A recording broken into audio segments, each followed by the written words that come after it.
Hello, welcome and good evening guys. Tech Bidyut চ্যানেলের একটি নতুন মোবাইল ভার্সেস মোবাইল তুলনামূলক ভিডিওতে তোমাদের আরও একবার অনেক অনেক স্বাগত জানাচ্ছি। তোমরা যদি গাইস 12 থেকে 15,000 টাকা দামের মোবাইল খুঁজছো এবং এই রেঞ্জের মধ্যে কোন মোবাইল নেবে তা নিয়ে কনফিউশন হচ্ছ, অর্থাৎ ভিভো T3X এবং রিয়েলমি P1 5G এর মধ্যে কনফিউশন তৈরি হচ্ছে, অর্থাৎ এই দুটির মধ্যে কোনটি মোবাইল ভালো এবং কোনটি মোবাইল নিলে ভালো হয়, কোনটির ফিচার্স বেশি, তাহলে তোমরা ভিডিও শেষে বুঝে যাবে যে কোন মোবাইলটি ভালো। তোমরা দেখতে থাকো ফার্স্ট থেকে লাস্ট অব্দি। তো চলো শুরু করছি। তো গাইস, রিয়েলমি P1 6GB দাম পড়বে 14,000 টাকা, আবার ভিভো T3X 128GB দামও পড়বে 14,000 টাকা। স্পেক্স স্কোর দুটিরই সমান সমান। রিয়েলমি P1 এর স্ক্রিনটি অ্যামোলেড স্ক্রিন, সেখানে ভিভো T3X এর স্ক্রিনটি LCD স্ক্রিন। P1 এর রেজলিউশন 1080x2400 পিক্সেল, যেখানে T3X এর resolution 1080x2408 pixel. Screen to body ratio Realme P1 92%, সেখানে ভিভো T3X 83%।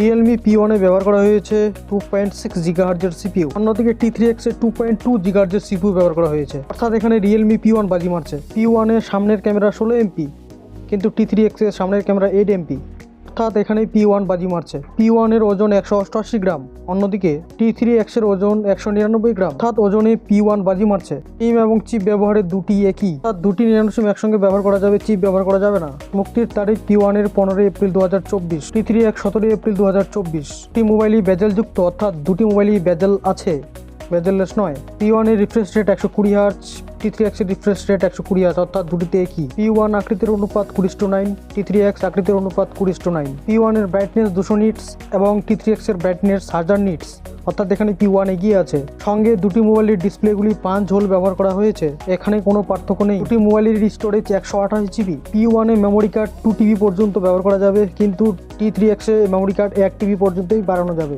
এই দুটি মোবাইলের মধ্যে কোনো পার্থক্য নেই, দুটিতে একই সংযোগ ব্যবহার করা হয়েছে। দুটি মোবাইলে ভোল্টেজ সাপোর্টেড ওয়াইফাই রয়েছে এবং হটস্পট রয়েছে। P1 এ ব্যবহার করা হয়েছে IP54 প্রোটেক্টর, যা অত্যন্ত কম, যা T3X এ ব্যবহার করা হয়েছে IP64, অর্থাৎ দুটির মধ্যে T3X এগিয়ে আছে। রিয়েলমি P1 এ পিছনের ক্যামেরা রয়েছে 50+2 মেগাপিক্সেলের ক্যামেরা, অন্যদিকে T3X-ও রয়েছে 50+2 মেগাপিক্সেলের ক্যামেরা, অর্থাৎ ক্যামেরাতে পিছনে দুটিতে একই ক্যামেরা ব্যবহার করা হয়েছে। রিয়েলমি P1 এ 4K তে video supported, Vivo T3X 4K video supported নয়, এক্ষেত্রে P1 মোবাইলটি এগিয়ে আছে। P1 এর অপারেটিং সিস্টেম অ্যান্ড্রয়েড 14, T3X এর অপারেটিং সিস্টেম অ্যান্ড্রয়েড 14, অর্থাৎ দুটিতে একই।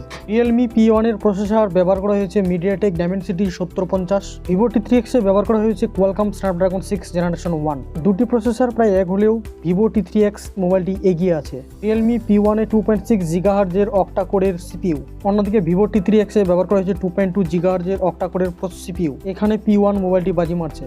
রিয়েলমি P1 এর ব্যাটারি 5000 mAh, অন্যদিকে ভিভো T3X এ 6000 mAh এর লিথিয়াম আয়ন ব্যাটারি ব্যবহার করা হয়েছে, এক্ষেত্রে T3X মোবাইলটি এগিয়ে আছে। P1 এ 45 ওয়াটের চার্জার, অন্যদিকে T3X 44 ওয়াটের চার্জার, কম বেশি প্রায় একই।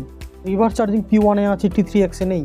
যদি তোমরা ক্যামেরা এবং ডিসপ্লে কোয়ালিটির জন্য নিতে চাও তাহলে অবশ্যই P1, আর যদি পারফরমেন্স এবং ব্যাটারির জন্য নিতে চাও তাহলে অবশ্যই ভিভো T3X। গাইস, আমার চুলছাড়া আলোচনাটি তোমাদের কেমন লাগলো? ভিডিওটি ভালো লাগলে লাইক, শেয়ার, কমেন্ট, সাবস্ক্রাইব করে দিও। দেখা হচ্ছে পরের কোনো টেক প্রোডাক্ট নিয়ে চুলছাড়া বিশ্লেষণে। ততক্ষণে টাটা, বাই বাই, জয় হিন্দ এবং ভারত মাতা কি জয়।